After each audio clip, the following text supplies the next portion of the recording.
Hey there, welcome to Cooking with Paolo. Today I'm going to butcher a chicken and make a dish all within 30 minutes. So get a young chicken, make sure you've washed it and cleaned out the cavity. You're going to take a sharp knife. I prefer a longer knife and it's weighted. I really like the way it feels in my hand. Gloves are really important when you are working with meat, especially with chicken. Your first cut is going to be right where the leg is. But you're going to go a little further and you're looking for the joint. And you'll see it, you actually have to work it out. You're going to pop it, you see the joint? And that's your first cut, right by the joint. Yeah, you're going to have to work it a little bit, but it'll come off. There's the joint. Okay, come on.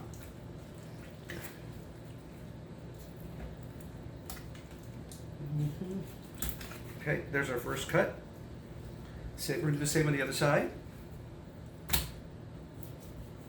Looking for the joint.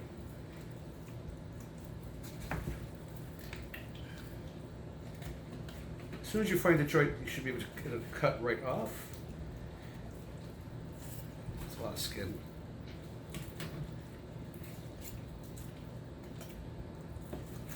Okay, there's our second piece.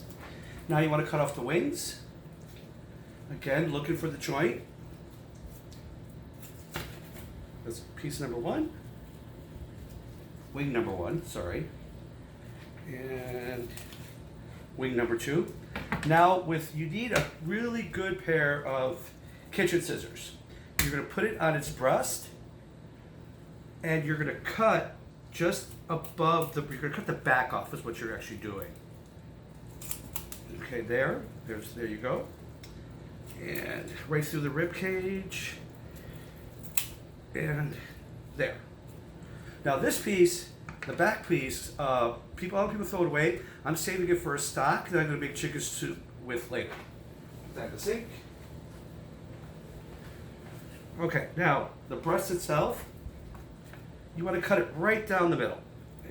Actually, breast side down, you're going to cut right through the cartilage and the bone and really work it. Don't be afraid. Ta-da.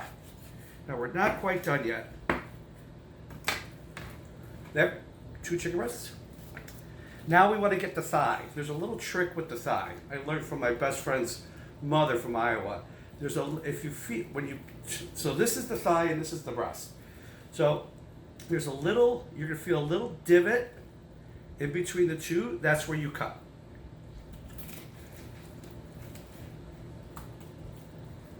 There's one thigh. One thigh. And again, look for that divot right there. And there's the second thigh. And there you have it. We have 8 pieces of chicken. Ta-da! Now we're going to make a dish with the thighs. The rest of the chicken I'm going to roast off later for a dinner. I got a little piece of bone here. I'm going to get that off. All right, the dish we're going to make is chicken thigh in a somewhat traditional puttanesca sauce. Puttanesca is puttanesca sauce, I should say, originated in Naples. In today's dish, puttanesca basically means of the whore's pasta. There's many legends about what puttanesca means. The word puttana means literally whore. It comes from the word pudid, P-U-D-I-D, which means stinky in Latin. So the legend says that either the women of the night would make this dish in between their guests, because it's a fast dish to make, but also it's very aromatic, so it would draw customers in. Behind me, I'm heating up a non-stick pan. That's what we're going to cook the chicken thighs in. In today's recipe, we're using a whole garlic clove, some capers, Kalamata olives, the jarred ones are fine, salt, diced tomatoes, olive oil, the vegetable broth, which I make myself. This is homemade vegetable broth, and my homemade pomodoro. And they're in these weird 1 cup cubes because after I cook them, I put them in silicone. In these silicone containers, you can get them on Amazon. They're really cool. And just freeze them. So then I just have them in the freezer. So I'm waiting for this pan to get hot. In the pan that we're cooking the chicken, no oil. Just literally no oil. I'm going to take some of my Paulo's Herbs blend and I'm going to put some herbs under the skin. I know it's kind of weird. I know I took my gloves off, but just put a little under the skin of both of the thighs. And then you're going to turn the thighs over and you're going to cut away some of the meat from the bone. Because it'll make it, I mean, you're not going to debone it, but you're going to just cut some of the meat away from the bone so that it cooks faster. And do that on both thighs. And then wash your hands, please. Where'd it go? Where's the bone?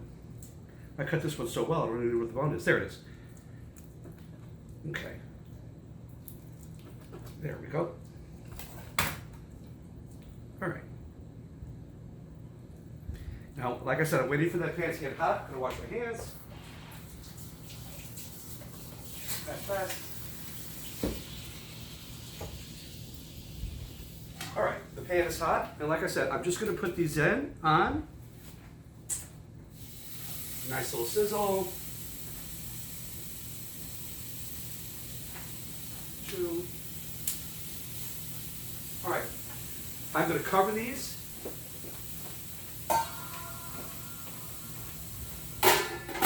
Well, they're covered now.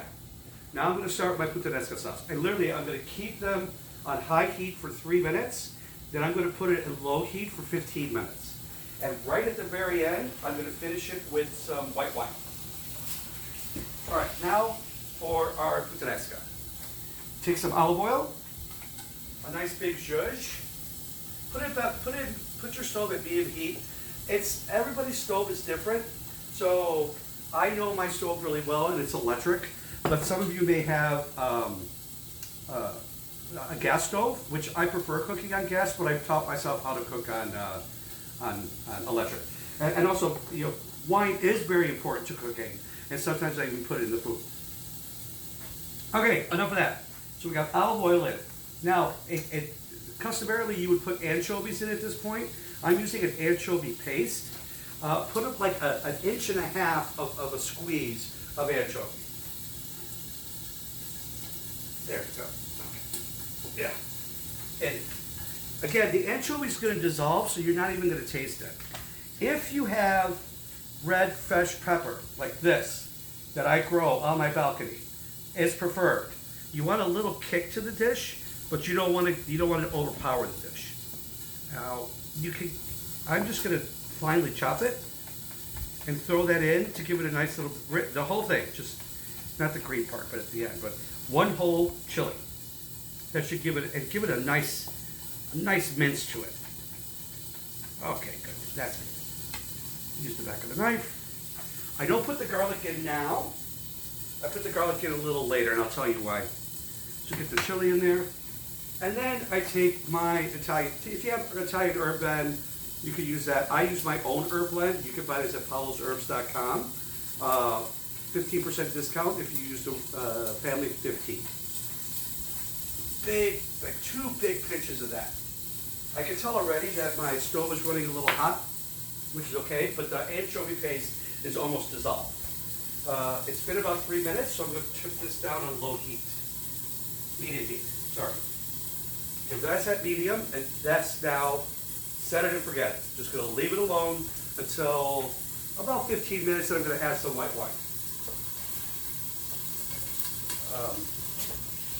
Okay, we got the anchovy paste is dissolved. It's dissolved in, I should say. Okay, good swirl. Gonna give this a little more heat. Just let it cook a little faster. I've already gone ahead and taken a tablespoon of capers without the juice, 1 garlic clove through a garlic press, and 12 Kalamata olives out of our jar. And I've chopped those up already, so we're going to put those in next, and then go to tomatoes. Also, I don't know if I mentioned, but a can of diced tomatoes too. The puttanesca tends to be more, I like it more of a ragu versus a sauce. A ragu tends to be a little thicker than, you know, like a pomodoro. But it's really up to your taste. It's like whatever, however you feel, whatever you feel. Okay, issue with the can opener. Damn thing won't open. All right. Well, technical difficulties. We'll put that to the side for now, unless I have another one. I don't have another can opener. Nope. Diced tomatoes. The diced tomatoes are important, but having equipment in your kitchen that works is more important. And this doesn't work. It doesn't want to work.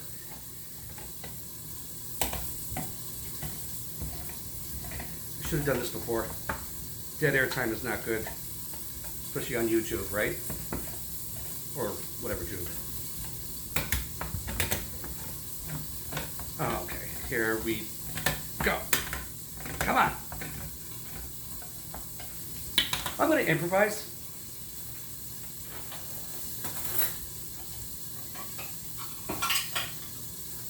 Got it. Good enough.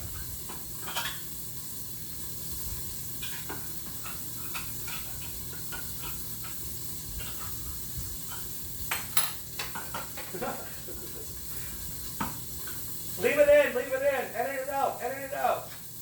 This will be fine. Okay. So this is nice and cooked now. I'm gonna put in my pomodoro. I'm gonna put in my vegetable broth.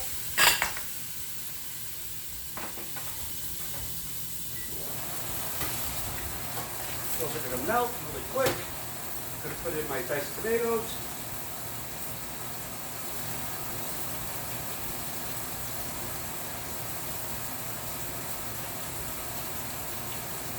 Come on.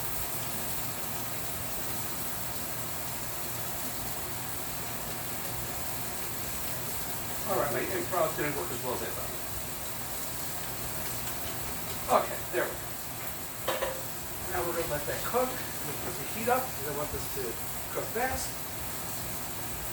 We're doing good at the time there. A little bit of wine. I'm going to add a little bit of tomato, like an inch and a half of tomato paste. You can buy these, you know, your local store.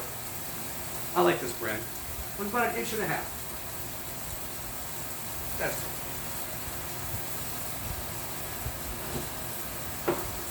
it. And now I'm going to add, well actually, I'm going to wait a second. I want this to cook down a little bit.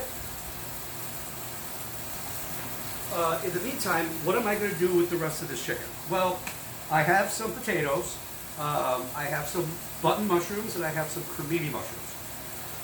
So I'm going to put them in a roaster.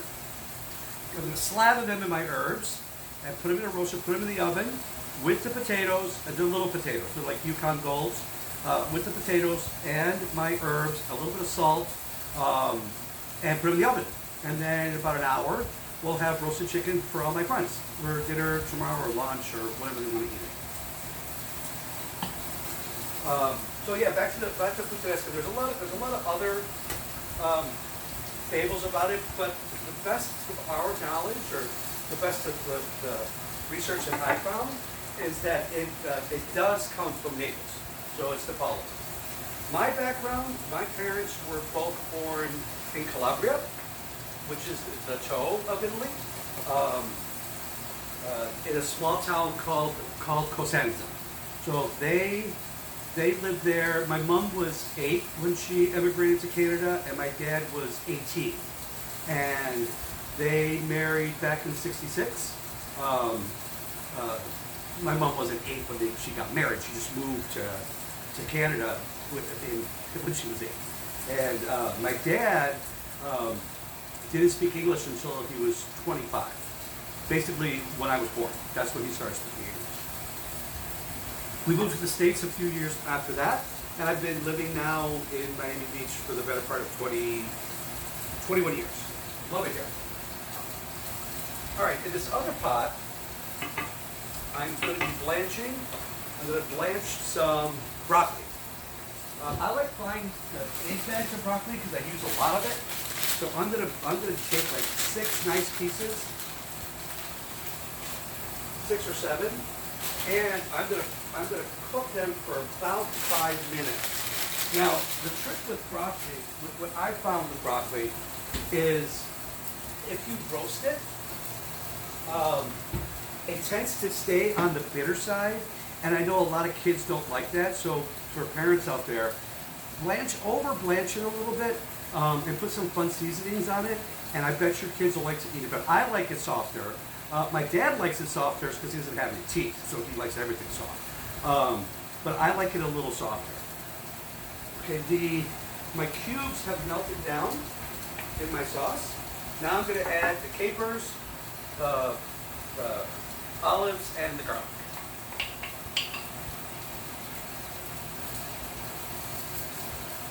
Okay, now that's just got to cook. Now I'm going to finish it with a nice handful of parsley. This is already chopped. I got this from my herb garden. I highly recommend, if you have any kind of room to grow your own herbs, grow your own herbs. It's great. Because like, you go to the store, you buy a big head of parsley, and then if you don't use it a couple days, it goes bad. Do you put it in water? Do you wrap it in a towel? So I just grow a parsley plant, and whenever you grow a parsley plant, you don't harvest from the top. You go all the way to the bottom, and you cut it from the bottom. I'm on this bush now. I've had for 8 months, and it's still growing because I cut from the bottom. I also grow my own oregano, and I grow rosemary. Oh yeah, I'm going to put some fresh rosemary on this chicken too when I put it in the oven. Some fresh rosemary and basil, a lot of basil, and a fig tree. I'm planting my first fig tree. Thank you, Uncle Freddie. So the chicken, it's been under 15 minutes, but I'm going to go ahead and add my wine now because I want to make sure this gets steamed really well. Oh, it's hot. Hang on.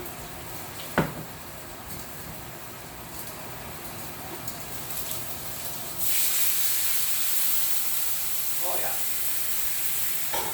That steam at the end is going to finish it just fine. Because we want to get to the center. If you have a thermometer, you want to get the center of that chicken to about 165, 170. Lots of smoke going on here today.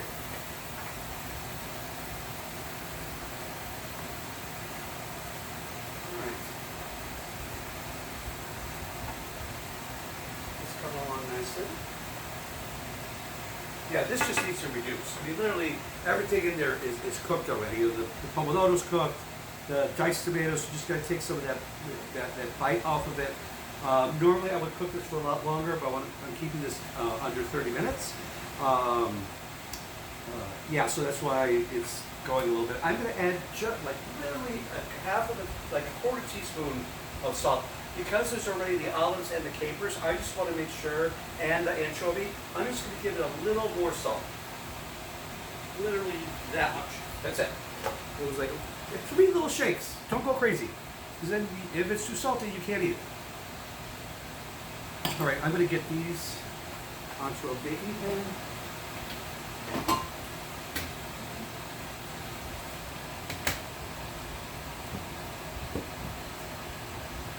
Just do a little cleanup right now. Sorry for the dead air time.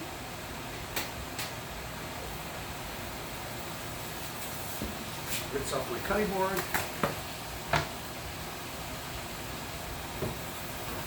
I find that if you clean as you go, at the end, it's so much easier. I gratefully have the space. I have this great island in my home with a great big kitchen. Smaller kitchens are a challenge, but I've yet to not be able to cook in a kitchen. There's very few kitchens that haven't been able to cook.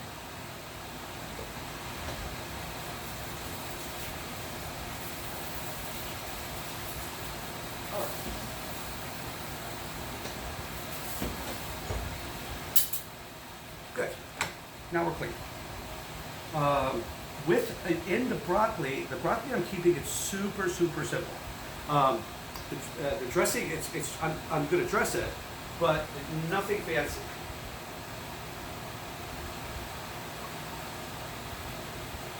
Okay, you're going to see, you want it to get like you don't want it dark green, you want it to have some of the green out of it. You want it a little bit light green on the broccoli.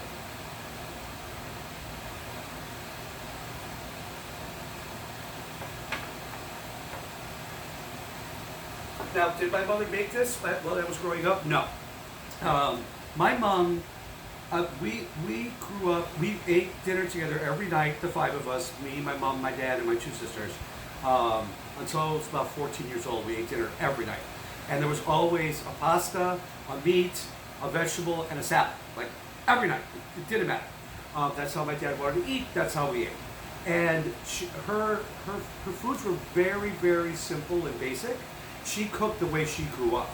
As I started getting older and my palate started expanding, that's when I started experimenting with other regions of Italy. And the puttanesca, especially being someone like me who's a vegan, it's a great go-to as on top of pasta or with eggplant. Well, that actually would be a caponata. But like it goes out with many things. I don't know if it would go with pork. It might go with pork. It would definitely go on fish really well.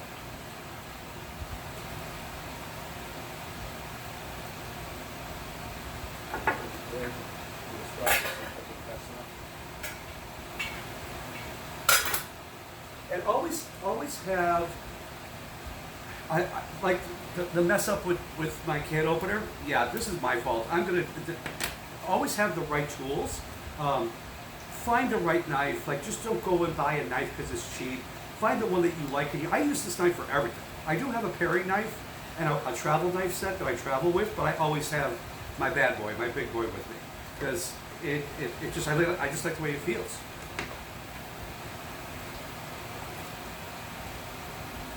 All right, this is reducing nicely. Let me check on the chicken.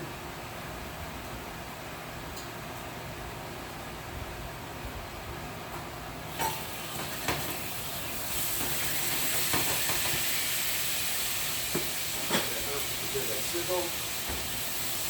Oh, yeah, nice caramelization.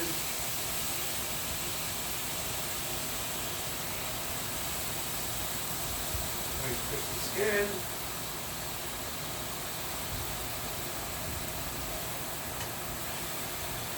Yeah, this chicken is done.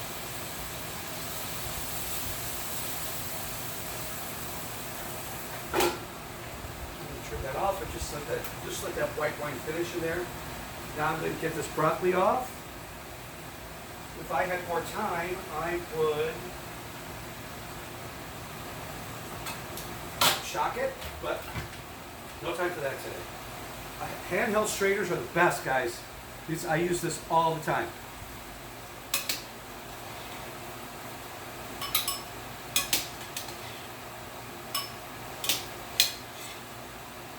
All right, now let's make the sauce for this.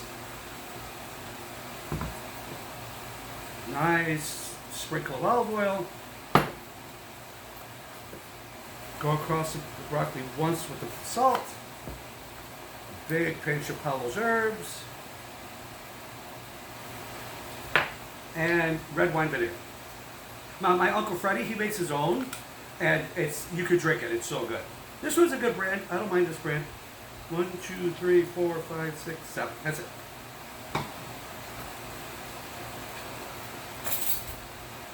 Give it a stir, and just let that marinate for a minute.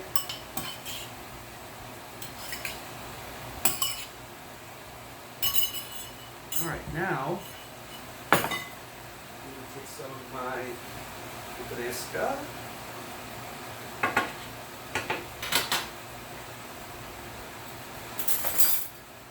And because I want some of the drippings from the bottom of this pan, I'm going to scoop it right in. Those are nice scoops. Mix it up. See if all the juice gets down there. Now it's time to plate.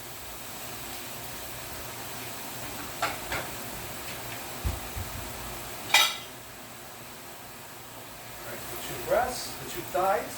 1, 2. Good bits down there. And then a lot of puttanesca.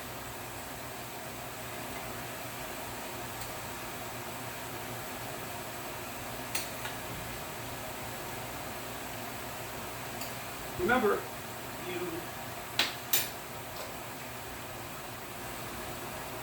you eat with all your senses. I love, even if I'm just cooking for myself, I love taking the time and making the dish pretty, even if it's for me. Take that broccoli.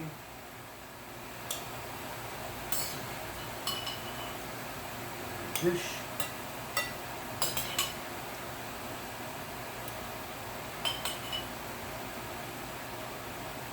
And then last but not least, nice.